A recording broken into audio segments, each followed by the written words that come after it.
The Rime of the Ancient Mariner by Samuel Taylor Coleridge. Structure, Summary, Analysis. Hello and welcome to the discourse. The Rime of the Ancient Mariner is a seminal narrative poem by Samuel Taylor Coleridge, first published in 1798 as part of Lyrical Ballads, a collaborative work with William Wordsworth that marked the beginning of English Romantic movement. The poem is renowned for its supernatural elements, vivid imagery, and moral themes, blending Gothic horror with allegorical depth. The poem follows an old mariner who stops a wedding guest to recount his harrowing sea voyage. After he kills an albatross, a symbol of good luck, his ship is cursed, leading to supernatural punishments. The poem is known for its vivid symbolism. The albatross represents innocence, nature's grace, and later the burden of guilt. The ship is a microcosm of human folly and divine judgment. The sea of water is a paradoxical symbol of life and death, beauty and terror. Coleridge's masterpiece captivates readers with its haunting atmosphere, moral ambiguity, and psychological depth. The Mariner's Tale is a universal parable about human transgression, repentance, and the interconnectedness of all life. The poem holds pivotal importance in Lyrical Ballads, groundbreaking poetry collection by Samuel Taylor Coleridge and William Wordsworth, often regarded as the manifesto of English Romanticism. Lyrical Ballads sought to revolutionize poetry by focusing on ordinary language, emotion, and the supernatural, and Coleridge's Ancient Mariner played a crucial role in shaping its vision. While Wordsworth's poems in Lyrical Ballads emphasized rustic life and everyday language, Coleridge's Ancient Mariner introduced Gothic imagination, supernatural elements, and archaic diction. In the 1798 preface, Wordsworth explained their division of labor for the Lyrical Ballads. Wordsworth would write about the real, ordinary life infused with poetic wonder, while Coleridge would explore the supernatural while making it feel psychologically real, willing suspension of disbelief. The Rime of the Ancient Mariner became the flagship poem for this supernatural strand, contrasting with Wordsworth's naturalistic pieces. Unlike Wordsworth's benevolent nature, Coleridge portrays nature as both beautiful and terrifying, reflecting nature's sublime power and divine justice, the curse after killing the albatross. The mariner's guilt and isolation prefigure modern explorations of trauma and psychological depth. The poem is known for its moral ambiguity as it avoids didactism, leaving readers to grapple with its themes of sin, penance, and redemption. The Gothic supernatural symbolism in the Rime of the Ancient Mariner paved the way for later Romantic works. Though initially controversial, the Rime of the Ancient Mariner became the defining poem of Lyrical Ballads, embodying Coleridge's genius for blending the supernatural with profound moral and psychological insight. Its inclusion underscored the collection's radical departure from tradition, cementing its place as the birth certificate of English Romantic poetry. Structure of the Rime of the Ancient Mariner. The poem follows the basic structure of a traditional folk ballad, using quatrains with an ABCB rhyme scheme, where the second and fourth lines rhyme. However, Coleridge expands and varies this form, sometimes using extended stanzas or alternating line lengths to heighten dramatic tension. The meter is primarily iambic, alternating between tetrameter and trimeter, giving the poem a rhythmic, song-like quality. Yet Coleridge frequently breaks these patterns to mirror the mariner's psychological turmoil, such as in the chaotic, fragmented lines during the ship's curse. The poem is divided into 7 parts, each marking a shift in the narrative: the initial crime, the curse, the mariner's suffering, his moment of grace, the return home, and his eternal penance. This episodic structure creates a sense of inevitability, as though the mariner's fate is unfolding like an old, oft-told tale. The framing device, the mariner stopping a wedding guest, adds another layer, embedding the supernatural story within a realistic setting and emphasizing its moral weight. The poem's imagery is intensely visual and sensory, painting stark contrasts: the rotting sea under a bloody sun, the slimy creatures that become objects of beauty, and the ghostly ship with its skeletal crew. These images oscillate between the grotesque and the sublime, mirroring the mariner's shifting perception of nature, from something to be dominated to something sacred. Coleridge uses alliteration, internal rhyme, and refrain to create a hypnotic, incantatory rhythm. These techniques mimic the relentless, cyclical nature of mariner's guilt, as well as the oral tradition of ballads where repetition aids memory and emotional impact. The poem's structure and style bridge the gap between medieval balladry and romantic experiments.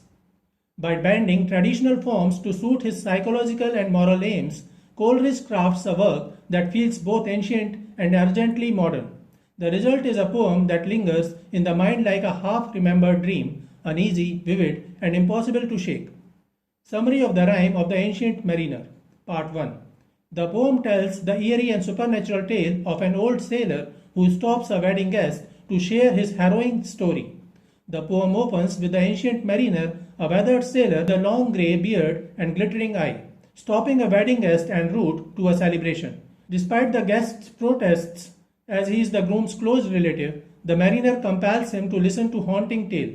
The wedding guest tries to resist the ancient mariner, but when he sees at his glittering eyes, he becomes captivated and stops to listen to him.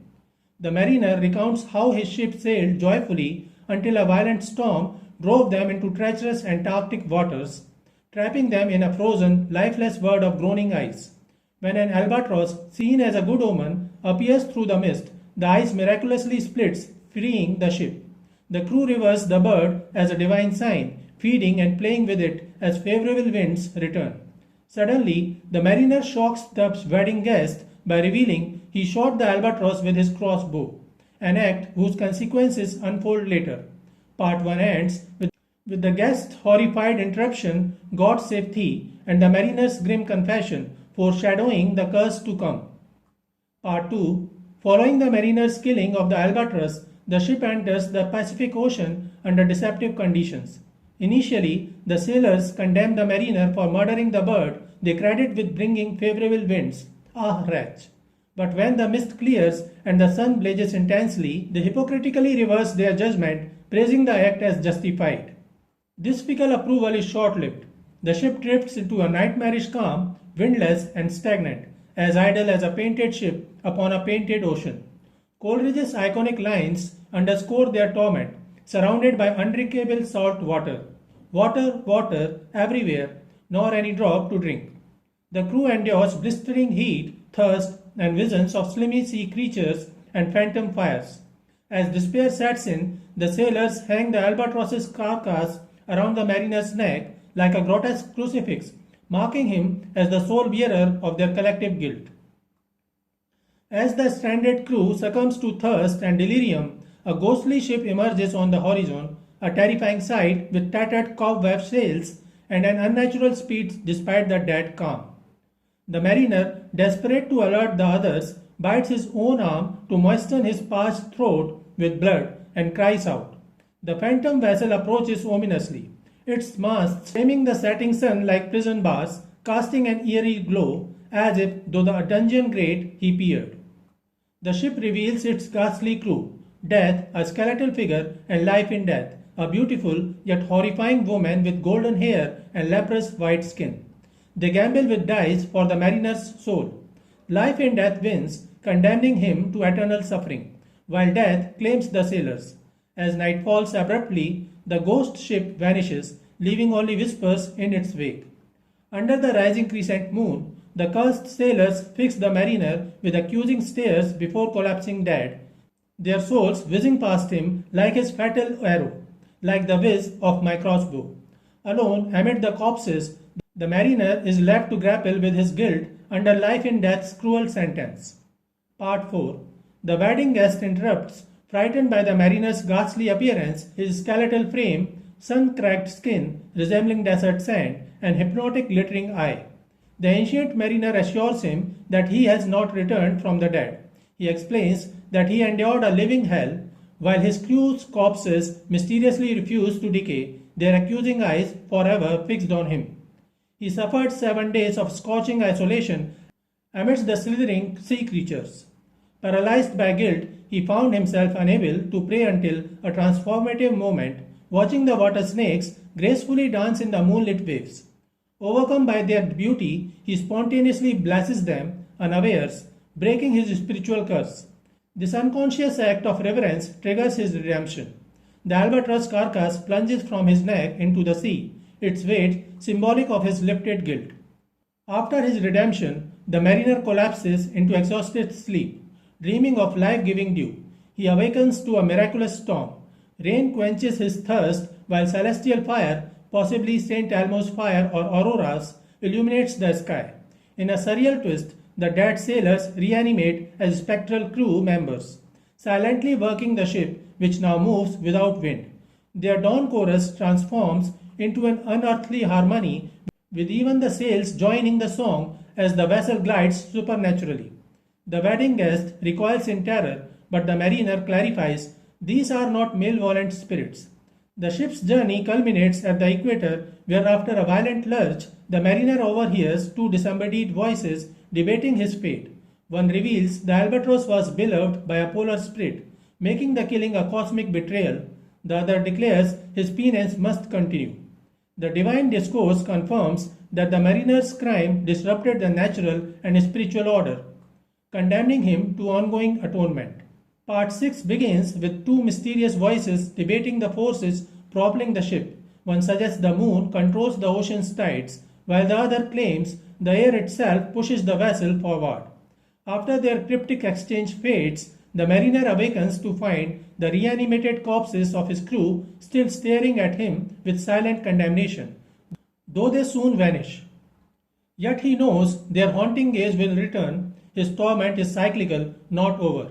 Suddenly, a wind rises, speeding the ship toward familiar shores. Overwhelmed with emotion, the mariner weeps at the sight of his homeland, the moonlit harbor, lighthouse, and church, unsure whether he has returned alive or in death. Then a surreal vision unfolds. Crimson spirits rise from the water as angelic figures materialize over the sailors' bodies, guiding the ship silently toward port. As hope stirs the mariner, he spots a small boat approaching with three figures, a pilot, his boy, and a hermit. Desperate for absolution, the mariner longs for the hermit, a holy man, to cleanse him of his sin and wash away the albatross's blood. This moment bridges his supernatural ordeal with human redemption, setting the stage for his final confession and the poem's moral reckoning. Part 7. As the hermit's hymn heartens the ancient mariner, the small boat draws near the eerie ship, its warped planks and tattered sails unsettling the pilot, while the hermit remains curious. Suddenly, a thunderous underwater noise erupts, and the spectral ship plunges violently into the abyss, creating a whirlpool. The rescuers haul aboard the mariner, whose deathly pallor, like one that hath been 7 days drowned, terrifies them. When the mariner abruptly moves, the crew panics, the pilot shrieks, the hermit prays, and the pilot's boy hysterically laughs, convinced they have saved a demon. Ashore, the mariner kneels before the hermit, desperate for absolution. The hermit, weary, demands, "What manner of man art thou?"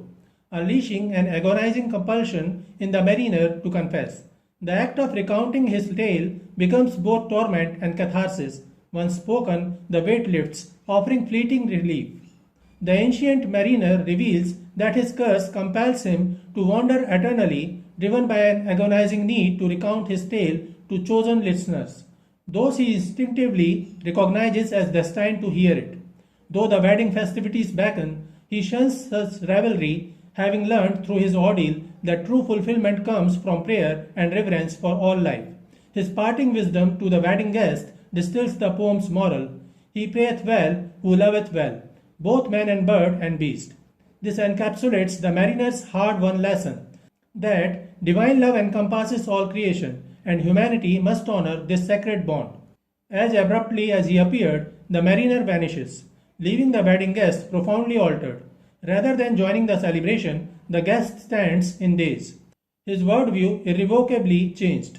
The poem concludes with its most famous lines, underscoring the tale's dual impact. The guest emerges a sadder and a wiser man. The next morning, sadder for the suffering witnessed, wiser for its cautionary truth. Life in Death. Life in Death is one of the poem's most haunting supernatural figures, embodying the horror of eternal suffering, a fate worse than death itself. She appears alongside Death in Part 3, arriving on a ghostly ship to decide the mariner's punishment for killing the Albatross. While Death claims the lives of the crew, life and death wins the mariner in a macabre dice game, condemning him to an existence of undying torment. Unlike death, who simply ends life, life in death represents eternal suffering without release. She robs the mariner of the peace of death, forcing him to endure loneliness, guilt, and supernatural horror with surrounded by the corpses of his crew. Her victory in the dice game suggests that moral consequences are arbitrary yet inescapable, a terrifying cosmic irony. After her appearance, the mariner endures 7 days and nights of torment, staring into the eyes of his dead crew, unable to pray. Only when he spontaneously blesses the sea creatures, part 4, does her hold weaken. Yet she leaves him with a lingering penance, the compulsion to endlessly retell his tale. Life in Death reflects romantic anxieties about eternal consciousness without peace, a theme later explored in works like Frankenstein and the Flying Dutchman legend. Life in Death is the poem's most chilling antagonist because she denies the mariner the mercy of oblivion. Her presence transforms the tale from a simple ghost story into a metaphysical parable about the price of transgression and the elusive nature of forgiveness. She ensures the mariner's suffering and his story will never truly end. Critical analysis of the Rime of the Ancient Mariner. The poem is a profound exploration of guilt, redemption, and the interconnectedness of all living beings, wrapped in a supernatural narrative that blurs the boundaries between reality and the divine. The poem's enduring power lies in its rich symbolism, psychological depth, and moral ambiguity, which invite multiple interpretations. At its core, the poem functions as a Christian allegory. The mariner's killing of the Albatross represents a fall from grace. His subsequent suffering mirrors penance, and his redemption through love and prayer suggests the possibility of salvation. Yet, the poem resists a purely didactic reading, as the mariner's punishment seems disproportionate to his crime, raising questions about divine justice and the nature of suffering. Coleridge's use of Gothic elements, such as the ghostly ship, the reanimated corpses, and the spectral figure of life and death, serves to heighten the psychological horror of the mariner's isolation. These supernatural elements are not merely decorative, but reflect the mariner's internal torment. The ship becomes a microcosm of a damned soul adrift in a universe that is both indifferent and vengeful. The albatross, initially a symbol of good fortune, transforms into a mark of sin, weighing the mariner down both literally and spiritually.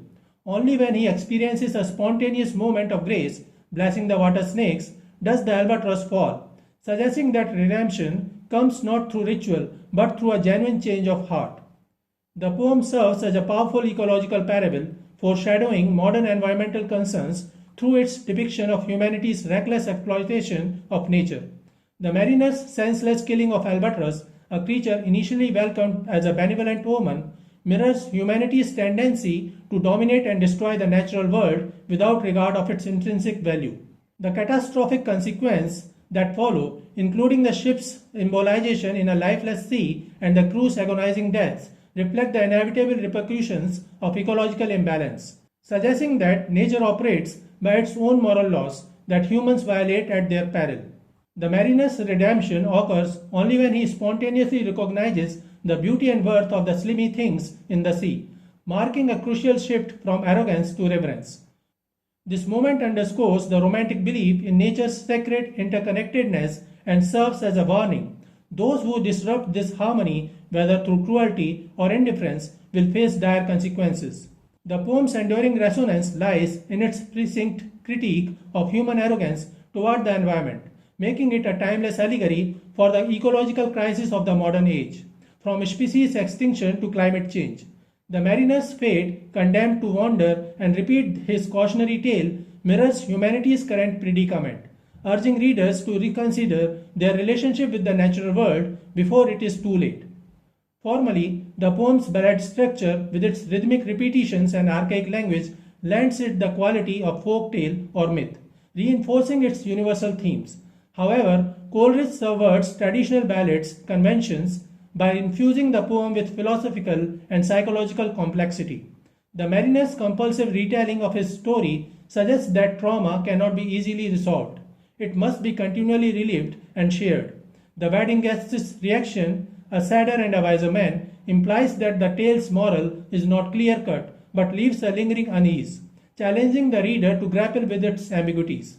Ultimately, the Rime of the Ancient Mariner resists singular interpretation. It is at once a moral allegory, a psychological study, and an ecological warning, woven together through Coleridge's mastery of language and imagery. The poem's power lies in its ability to unsettle, forcing readers to confront the mysteries of sin, suffering, and the possibility of forgiveness in an often inscrutable universe. So, this is it for today. We will continue to discuss the history of English literature. Please stay connected with the discourse. Thanks and regards.